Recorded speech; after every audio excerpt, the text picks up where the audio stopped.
Hi there, I'm the Negotiator, and we need to rethink how we see the Force. And I know this is going to be hard to swallow for most, but at least listen to what I have to say. And hey, if you already saw the Force in this way, more power to you. The reason I'm making this video is because the argument for Rey being a Mary Sue due to her sudden mastery of the Force has never sat well with me. And this video isn't about whether Rey is a Mary Sue or not, but it's why Rey defeating Kylo never bothered me. It's why she has such a strong connection to the Force in comparison to many other Force users we've seen. My main thing here is to not argue with you who think otherwise, but instead for me to try to understand your point of view and how you got there.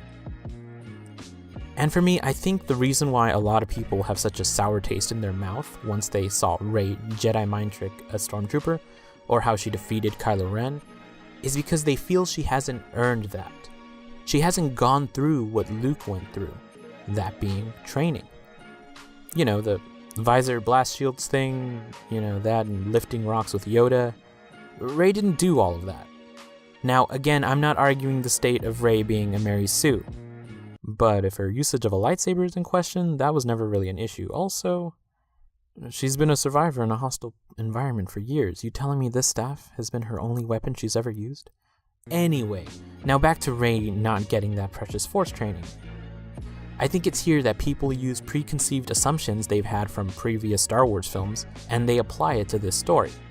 When, in reality, in my opinion, those assumptions miss the point of their respective scenes entirely. And I think they are strengthened due to, drumroll please, the prequels.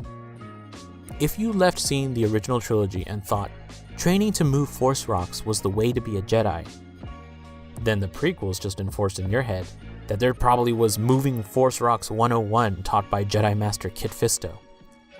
The prequels put way into focus the structure and training that went into the old Jedi Order, and in turn fed into the idea that what we saw in the original trilogy was the same kind of training, just without that said order. But it's not. These two types of training couldn't be more different because the point of both of them are contradictory to the other. It's no secret that George Lucas's main intent of the prequels was to put partial blame on the Jedi Order for the rise of Vader and the Empire, and in the same way meant to show how corrupt and imperfect the Jedi Order are to what they are supposed to represent. And how do they showcase this training? As Jedi Hogwarts, where young children are stolen from their home and taught how to use a superpower for the good of a government they are too young to understand or know if it aligns to their view. The Force is not a superpower that should be bent to the will of a government. It has a will. If you listen to the Force, if you trust in the Force, and let it guide your actions, then the outcome will be, well, what the Force wills. Regardless of what the opposing odds are, whether that's a Death Star or an injured, highly trained dark side user. But I'm getting ahead of myself. Luke was trained by Yoda for what, a few days? Months maybe? Not a lot of time compared to the years of training that the old Jedi had. And yet here is this kid who with just a bit of training was able to go toe-to-toe with Darth Vader. And yes, he did lose, but not long after he had a rematch and defeated Vader.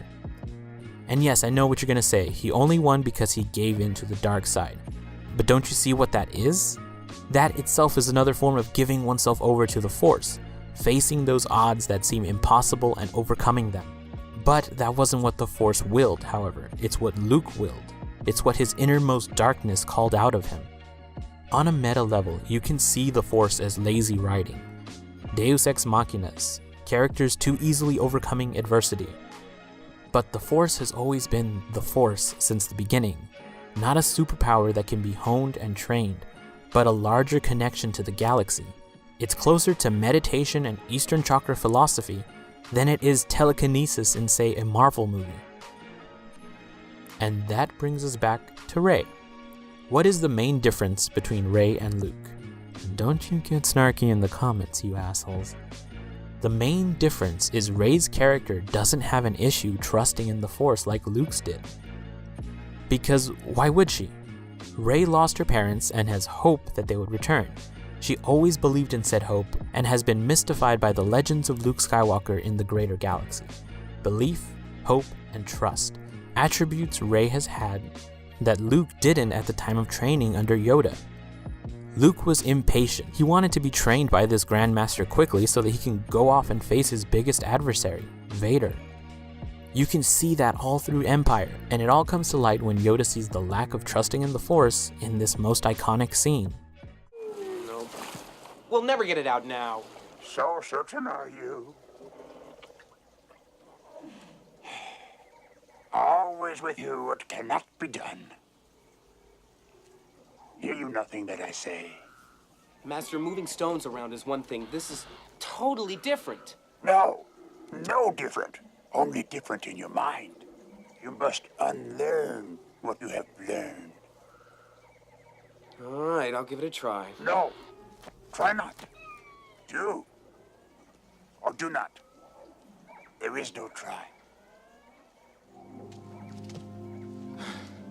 I can't. It's too big. Size matters not. You want the impossible.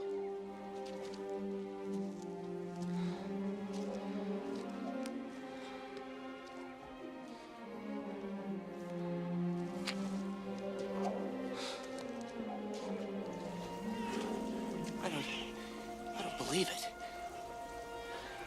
That is why you fail. Luke wasn't failing because he hasn't trained hard enough in the Force gym. He was failing because he didn't believe in himself and lacked what was needed for one to give in to the will of the Force. That was Luke's flaw in the original trilogy. Rey's flaw is different and comes from a different place in her narrative. They are different characters. And in the end of the day, that is why Rey can use the Force more adeptly than Luke did at this age. If Rey's flaw was to not being able to trust in the Force, well, frankly, that would have been the most, okay, we've seen this before, moment in comparison to anything The Force Awakens gave us. Okay, maybe not Death Star 3.0, but I digress. And some will say even given that, Rey is still too powerful in the Force. And fine, I get that. And I hate to bring this one up, but I mean, it's kind of explained in the film itself. Rey is the cosmic force awakening after it went dormant in the galaxy. She is being the conduit of the light side of the Force just as much as Kylo is to the dark side. You were unbalanced, bested by a girl who had never held a lightsaber. You failed! So much strength. Darkness rises and light to meet it. I warned my young apprentice that as he grew stronger, his equal in the light would rise. Skywalker, I assumed. Wrongly. But hey, I'm sure there are tons of people who have problems with this as well. But this video isn't about that subject. It's about how I view the Force, and it's as not an RPG grinding system.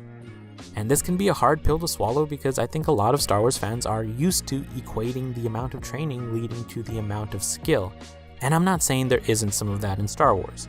Just like some people need to train to meditate in real life, people in Star Wars who find that stuff harder to grasp probably need to train extra hard in comparison as well.